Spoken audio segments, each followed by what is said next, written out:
Hello. Today we're going to start working on another marketing project, but this one is going to be on the place. The last time we concentrated on the product.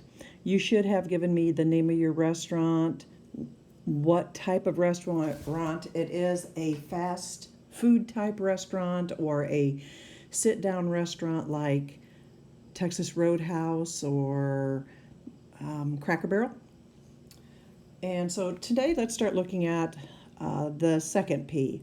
Remember, the 4 P's of the marketing mix are product, place, price, and promotion. We're going to look at place today.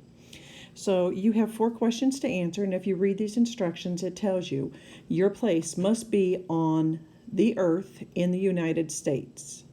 It cannot be floating in space, overhead. It cannot be at the space station. It cannot be on a cruise ship. If you have any doubts, please contact me and I'll tell you if it's allowed.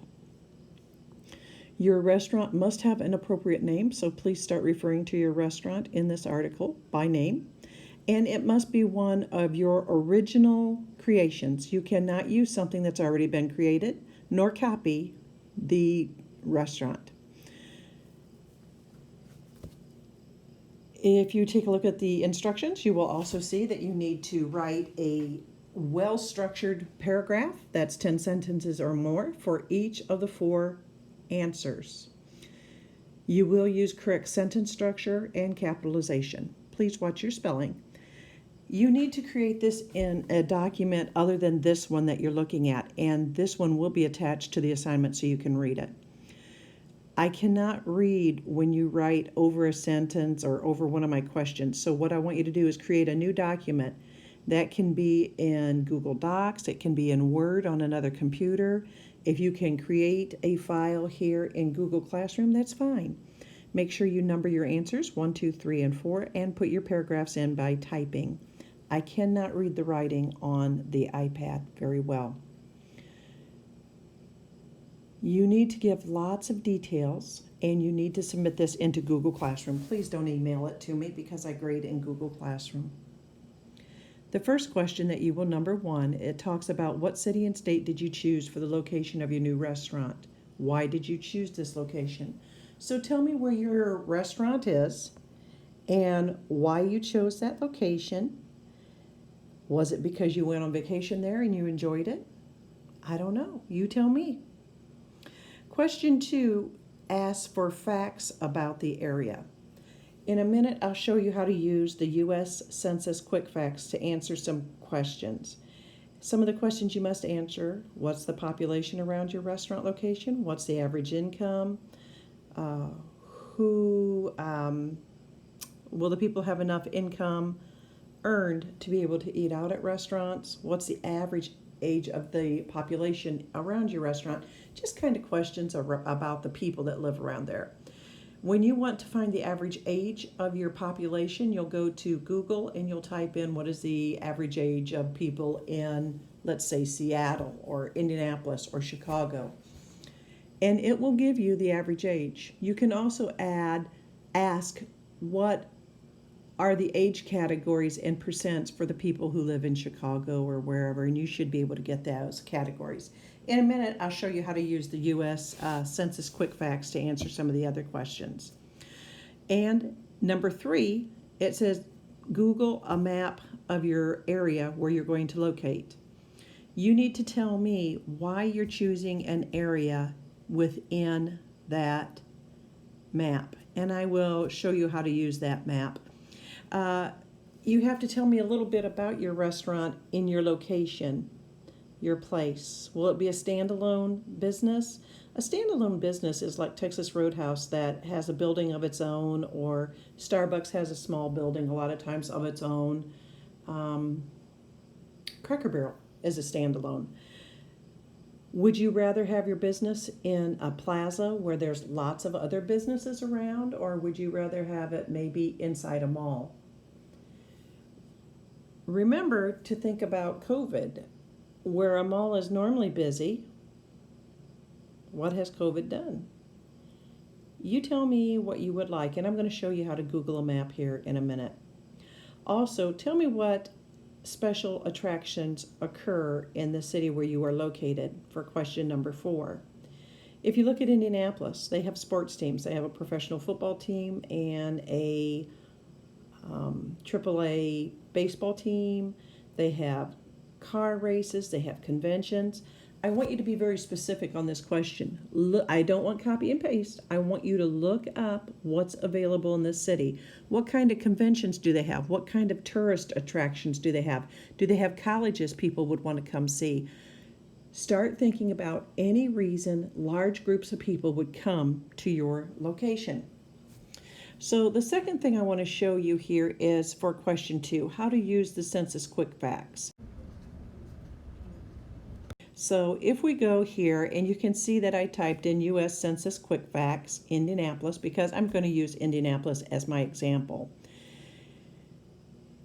When we take a look, the very first one says U.S. Census Quick Facts, Indianapolis. I'm going to click on it and see if this is the right one. And come on. Let's go. There we go. Okay.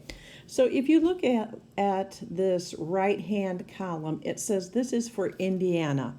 I don't want Indiana. I want the city of Indianapolis. So I can come over to the top left, and up here I'm going to type in Indianapolis. You guys would be faster at typing this than me. So you'll notice that right below the box it says Indianapolis City, Indiana. So I'm going to touch that. And now I'll have a column for Indiana and the Indiana city of Indianapolis. So if we take a look at this, you'll notice the first thing at the top of the list is it says the population of Indianapolis, the real Indianapolis, not including Carmel, Noblesville, all those other outlying cities. Those are called bedroom communities around a bigger city. There's about 876,000 people in Indianapolis itself. If we look at the second line, you'll notice that 9 years ago, there was only 820,000. And the third line tells you the growth there has been 6.8%. That's a pretty good statistic. You've got people moving to Indianapolis. Inside Indianapolis, it's growing. So maybe this would be a good place to locate. So we're going to take a look at a few other details. If we look at the age, you'll notice that under 18, that's 25% of the population basically. Could you create a restaurant like Dave and Buster's or Chuck E. Cheese? Would there be enough? I would say if you count 1/4 of that total population as being young people, you could design a restaurant for young people. If you look at the older people, people 65 and over, it's only 12%. And that's not really a large percentage. People in Indianapolis, when they get older, they must be moving to Florida or they maybe are moving to Arizona. They're going to areas that are nicer and the weather is better for older people. If we go through here, you'll see there's lots of information about who makes up the city. And I'm going to go down here to housing because right here it says the median value of a house in Indianapolis is $129,000. Outside of Indianapolis, the average in the state is $135,000. If I were to type in Noblesville or Carmel, that number would be a much larger number because they're a more affluent area. So you can try looking at different areas of where you would like to be near and find where they have a little bit more affluence. Right down here under education, that's another good indicator. In Indianapolis, only 85% of the people have graduated from high school. That means 15 out of 100 have dropped out of high school. That is not necessarily a good indicator because typically the more educated a population is, typically, not always, but typically, their income will be larger. If we look at the next line down, bachelor's degree, that's 4 years of college, getting their 4-year degree or more.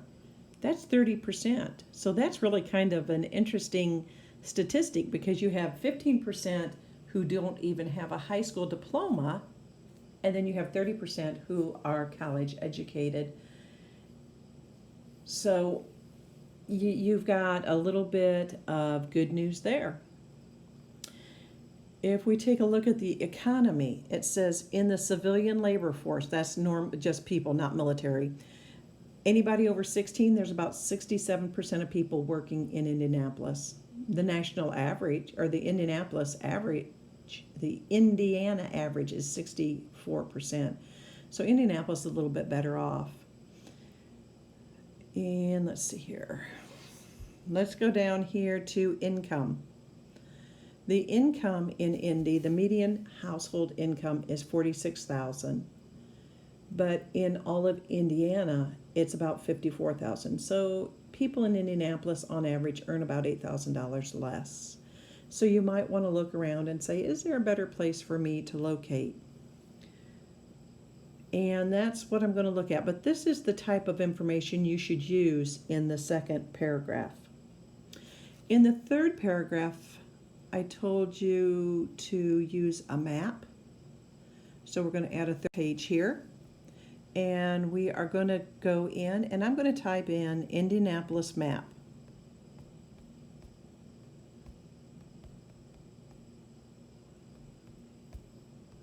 There we go.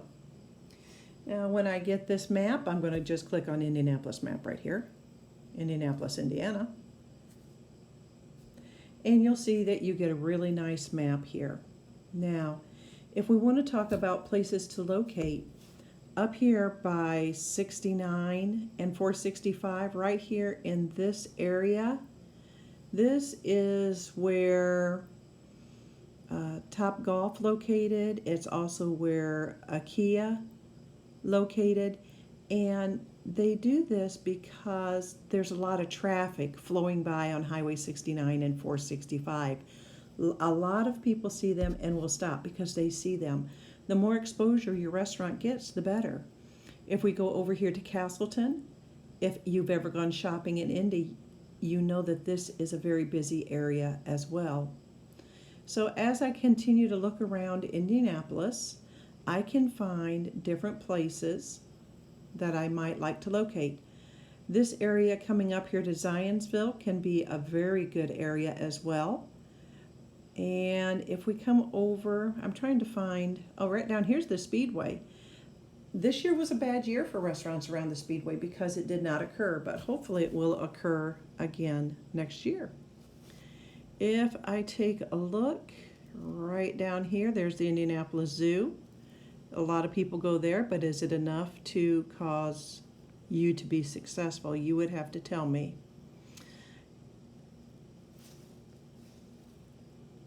Okay, up here, here's Marion University in Indianapolis.